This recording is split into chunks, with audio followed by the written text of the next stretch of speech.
자, 오늘 강의 시작하겠습니다. 오늘은 슈타이너의 자유의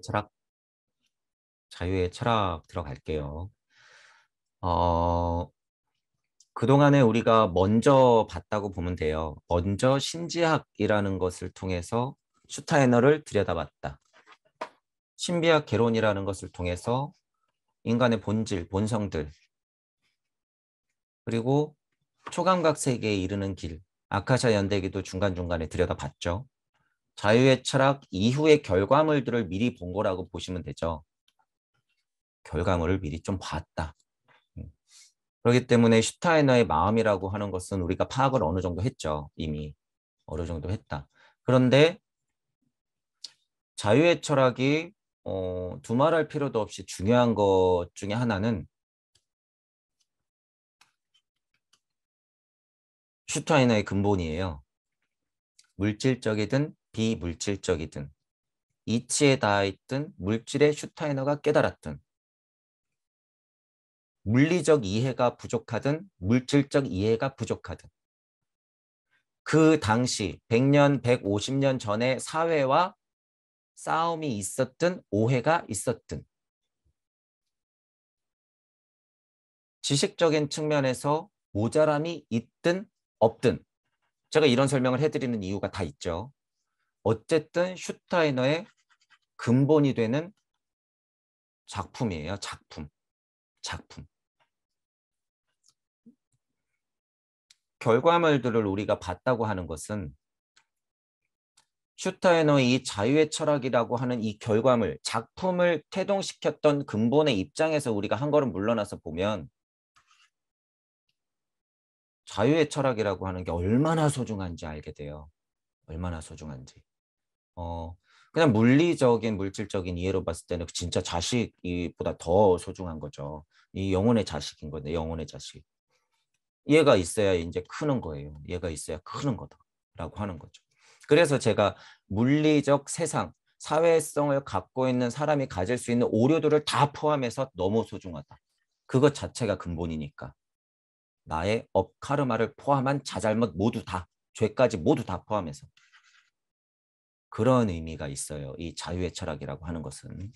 슈타이너에게 이 말씀을 드리는 이유는 저 같은 경우에도 이제 똑같죠. 저 같은 경우는 이제 강의를 시작하면서 물론 천부경을 통해서 어떤 깨달음이 조금 있었지만 이것이 풀어지는 것을 봤을 때 슈타인하고 조금은 달라요. 어쨌든 이거 천부경이 강력하기 때문에 제가 너무 운이 좋게 도움을 받은 상태인 거죠. 저는. 자, 어쨌든 천부경을 통하든 안 통하든 간에 제가 1강부터 지금 예를 들어서 80강 가까이까지 이렇게 오는 와중이 이런 1, 2, 3, 4, 5, 6, 7, 8강의 초반 강의가 이런 느낌인 거예요. 물론 힘은 다르지만 힘은 제 초반 강의가 슈타이너의 자유의 철학 이런 느낌인 거죠. 그래서 자유의 철학을 제대로 들여다보면 80강까지가 어떻게 가는지가 다 보이는 거죠. 아카샤 연대기, 초감각 세계에 이르는 길, 역동농업, 인지학 이렇게 쭉쭉 결과물들이 나오는 것을 다 알 수가 있다는 거죠. 자유의 철학에서 삐끗해서 영 틀어진 이치가 있다, 이치가 존재한다 그랬을 때는 이거 다 잘못돼요. 다 잘못된다. 그런데 아직까지 자유의 철학을 제가 봐본 바로서는 굉장히 자명하다. 다행이다. 라는 거예요. 다행이다. 다행이다.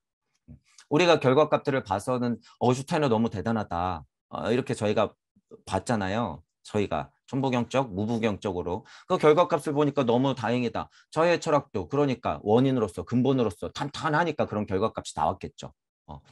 물론 좀 러프하고 모나하고 부족하고 어떤 면으로 봐서는 약간 오해가 있어서 설명을 더 해야 되고 이런 부분들이 있어요. 이거 마찬가지예요. 저도. 하지만 강력한 이치는 굳건하게 존재한다는 거예요. 굳건하게 존재한다. 무언가 명확하진 않아요. 명확하진 않지만 어쨌든 이제 내용을 들여다보면서 여러분들한테 하나씩 얘기해 줄 건데 그런 어떤 강력한 깨달음이 있다는 거예요. 슈타이너가. 강력한 깨달음이. 그것도 깨지지 않을 천부경의 1. 이거를 일단 알았다는 거예요. 천부경의 1. 이 느낌을. 자, 이런 이제 전제들을 여러분들한테 미리 말씀을 드리면서 자유의 철학이라고 하는 것을 어떤 시각으로 볼 것인가 라고 하는 부분도 여러분이 접근을 조금 잘하셨으면 좋겠고, 제목이 일단 여러분 자유잖아요. 자유. 자유. 이제 크게는 제가 이제 이 두 가지로 보통 설명을 드릴 건데, 스타이너식으로 그냥 몸은 영으로 할게요. 하지만 저희가 영은 몸으로 나눌 때 영 이상의 세계가 있다는 것은 꼭 알아두셔야 돼요. 이건 미리 짚고 넘어갈 거예요. 영계를 굉장히 높여서 이 급으로 해석하고 있다라는 부분을 여러분들이 꼭 알고 같이 들으셔야 돼요. 자, 우리가 사고에 대해서 미리 했었잖아요. 쉬운 말로 그냥 표현할게요. 물질적 사고가 있고 영적 사고가 있다 그랬어요. 의식이라고 하는 것도 물질적 의식이 있고 영적 의식이 있다. 의지라고 하는 것도 물질적 의지가 있고 영적 의지라고 하는 게 있다. 의지라고 하는 것은 더 상의 개념이다라고 말씀드렸었고, 이 모든 것이 다 이래요. 모든 것이. 이거를 중심으로.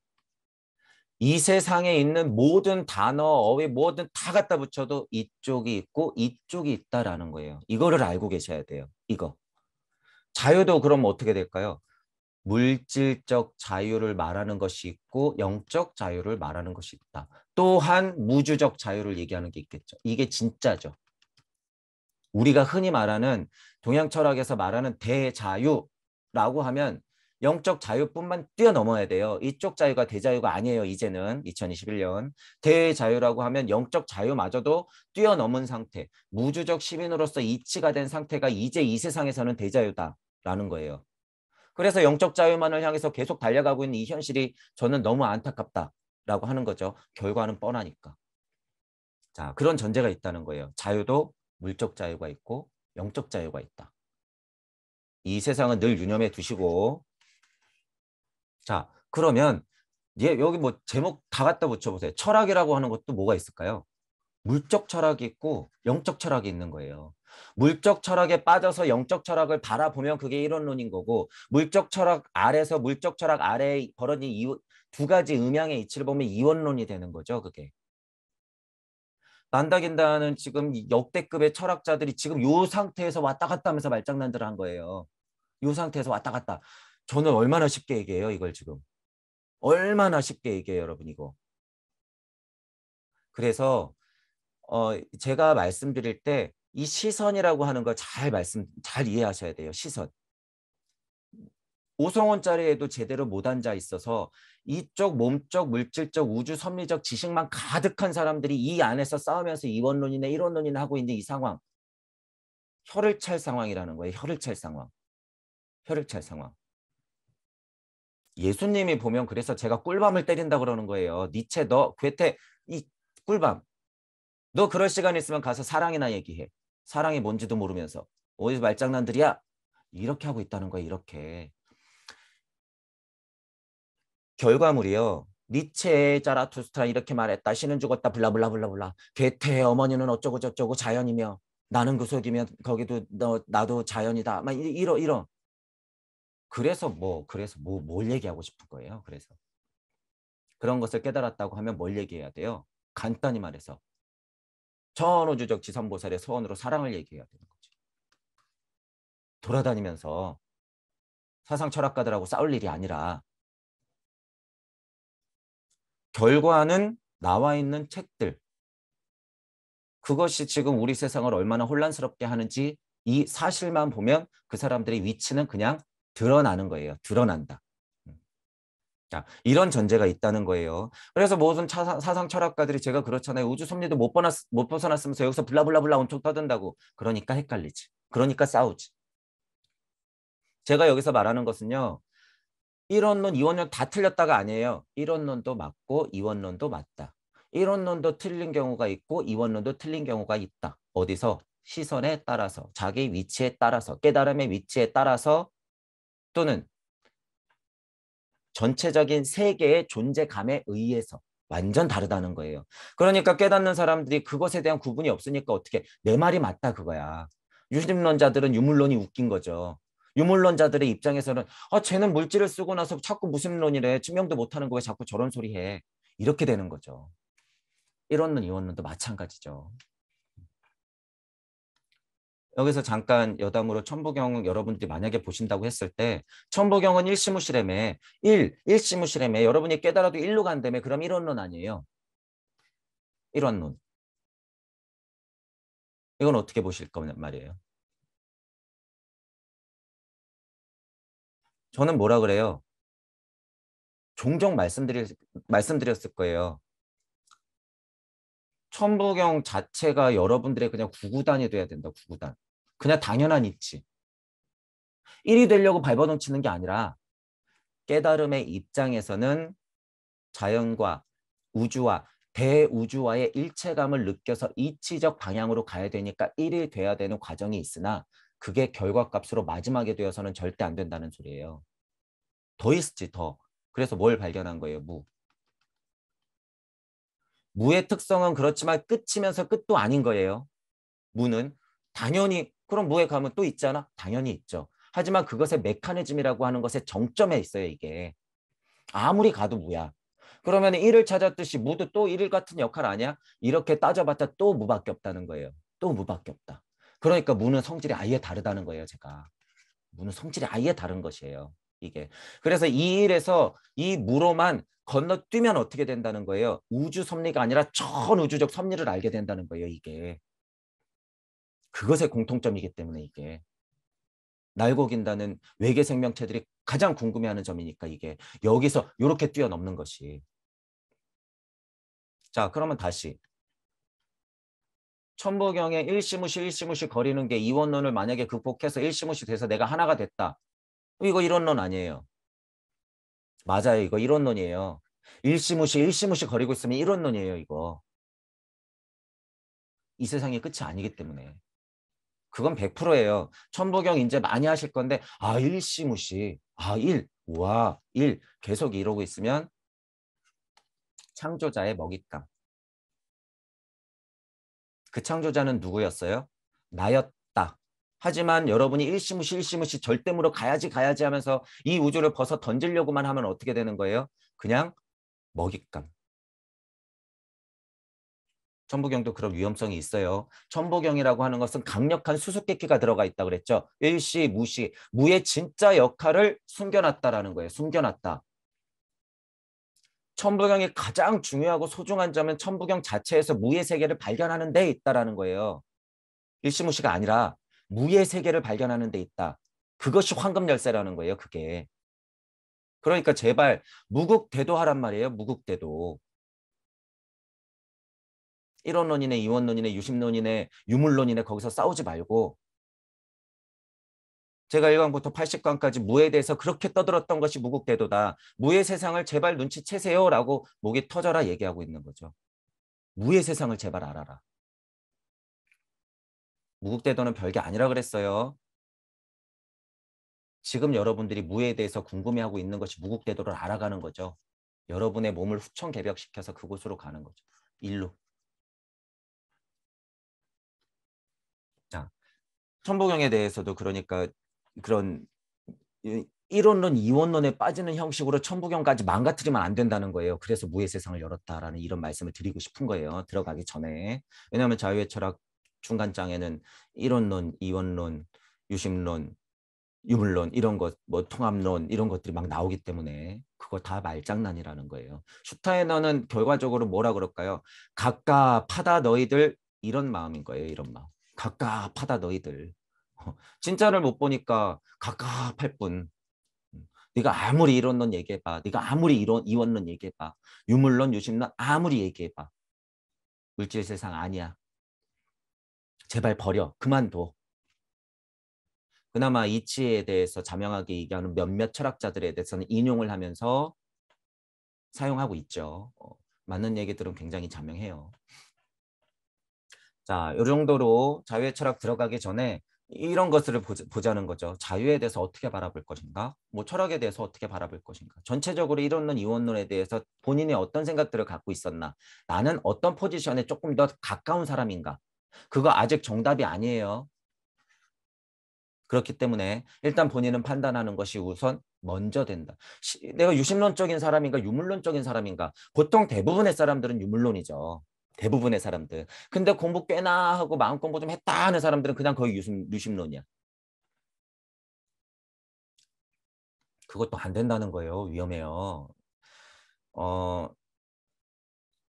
일체 유심조가요. 이거 위험한 말이에요. 굉장히. 일체 유심조. 이거 뭐죠? 유심론이잖아요. 마음에서 다 시작됐다. 그러니까 물거품이다. 환영이다. 버려라. 고통이다. 애호 가족 생산. 고통이다. 버려라. 마음에서 시작됐다. 물거품이다. 고통에서 왜 헤어나오지 못하느냐. 벗어나라. 이러고 끝내면 그게 이거 완전 깨진 거죠. 이거. 가만히 지켜보세요. 동양 철학에 다 이런 입장. 몰라 하면서 그냥 벗어나라 그러고. 이거 위험해요. 일체유심조 이거. 물질력이 많아서 다시 말씀드리지만 그것을 벗어나야 되는 보통 사람들의 입장에 대해서는 이런 가르침이 있으면 되지만 지금은 거기서 끝내면 안 된다. 선생님들 다시 공부하면서 제2의 문제에 대해서 다시 설명해야 된다라는 거예요. 기타 등등이 있더라. 이렇게만 끝내면 안 된다는 거죠. 그러니까 여러분이 금강경을 하더라도 내가 유심론적 관점인가 유물론으로 좀 있기 때문에 저게 아니라고 생각되는 건가. 아 생각해보니까 유심론 이거 허점이 너무 많은데 차라리 유물론이 나은데 공부를 조금 더 하면 다시 바뀔 수도 있어요. 그게. 천부경을 통해서 여러분들이 계속 고찰하다 보면요. 유심론이 됐다가 유물론이 됐다가 유심론이 됐다가 유물론이 됐다가 이론론을 향해서 가다가 아 그래도 풀어진 이원론 자체가 유물론적인 입장인데 지금 나를 인정해야 되는 거 아니야? 왔다 갔다 계속 이런단 말이에요. 그런 와중에 자명해지는 거예요. 아, 이것도 맞고 이것도 맞구나. 어느 순간에 자리마다 다르구나. 이거를 알게 되는 거예요. 이거를. 제가 서두에 이런 얘기를 많이 말씀드리는 이유가 이 안에서 그런 글들 때문에 여러분들이 헷갈릴 거란 말이에요. 그래서 제가 이 말을 먼저 드리는 거예요. 이런 포인트들을 잘 알고 보시면 전혀 어려울 거 하나도 없다라는 거예요. 자, 자유의 철학, 슈타이너의 초창기 글. 생생하게 슈타이너의 마음, 100년 전에 슈타이너가 어떤 상황에 있었는지 전체적인 배경 지식에 대해서는 양평 자유 발도르프 학교의 박규현 선생님의 강의를 미리 보시고 책을 읽는 거를 추천드려요. 그냥 읽었다가는 좀 어려울 수가 있어요. 그래서 박규현 선생님 강의를 좀 보시고 자유의 철학이라는 책을 여러분들만의 해석으로 바라봐라 라고 하는 당부 말씀을 드릴게요. 자, 넘어가 볼게요. 자, 일단 목차를 쭉 볼게요. 자유의 철학, 뭐 앞에 거는 한번 읽어보시고, 이제 첫 번째 큰 장은 자유의 이론이에요. 그다음에 8개가 있고, 알미라고 하는 것이 나오고, 의식적으로 인간이 행동하는 것은 무엇인가? 그러면 알의 목적이 있고, 인간은 뭐 때문에 행동을 하고, 그 알미라고 하는 이 욕구가 있긴 있는 것 같은데 왜 그게 삶의 바탕인가? 삶의 바탕이라고 말할 수 있는가? 이런 것들이죠. 그러면 그 알미라고 하는 것들이 이 사고를 중요시 얘기하잖아요. 아, 이 알미라고 하는 게 사고하고는 어떤 관계가 있나? 내가 알고 뭔가 삶의 바탕이면 이 뭔가 인지를 하고 내가 지각할 수 있는 이 상대적인 세계에 대해서는 어떻게 바라봐야 하나? 그 세계에 대한 우리 알면 무엇인가? 그 세계의 알물 알고 있는 인간으로서의 이 개인성이라고 하는 것들은 각자 어떻게 나누어져 있나? 그렇다고 그러면 여태까지 블라블라블라 했는데 이 알미라고 하는 것은 한계가 있나? 이런 과정들로 쭉쭉 넘어가게 되는 거죠. 자, 그래서 이제 1, 2, 3, 4, 5, 6, 7, 8번 순으로 차근차근 하나씩 넘어가도록 해볼게요. 자, 일단 뭐 제목을 보자면은 이제 자유의 실제죠. 이제 이론이 있었으면 실제가 있겠죠. 실제적인 것에는 뭐 뭐 알매의 실제적인 요인들, 뭐 자유가 어떤 건지 이제 얘기를 하면서 이념, 이론론 이런 거 본격적으로 얘기하죠. 이제 자유 이론에서는 둥글둥글하게 일단 건드리긴 했어요. 다시 한번 세계 목적과 알매 목적, 인간적인 입장에서 그런 것들을 바라볼 테고 도덕이라는 얘기가 이제 나오죠. 그다음에 낙천주의, 염세주의 이런 것들도 나오고 개인과 집단 이런 문제를 얘기할 수밖에 없어요. 왜? 사회성을 띠고 물질 세상에 나와 있는 나로서 세상을 인지하고 살기 때문에. 이론만 알고 딱 끝내면 어떻게 되는 거예요? 나머지하고 똑같이 돼버려요. 현실이 안 되니까. 그래서 이런 게 중요하다는 거죠. 그 다음에 문제, 이것도 봐야 되는 거예요. 문제점이 무엇인가. 이게 슈타인의 가장 큰 장점이에요. 의심하고 또 의심하고 고찰하고 또 통찰한다. 이런 부분. 여러분들이 어느 위치에서건 그래서 굉장히 중요하다는 거예요. 그 부분이. 고찰의 통찰을 거듭하자라고 하는 부분.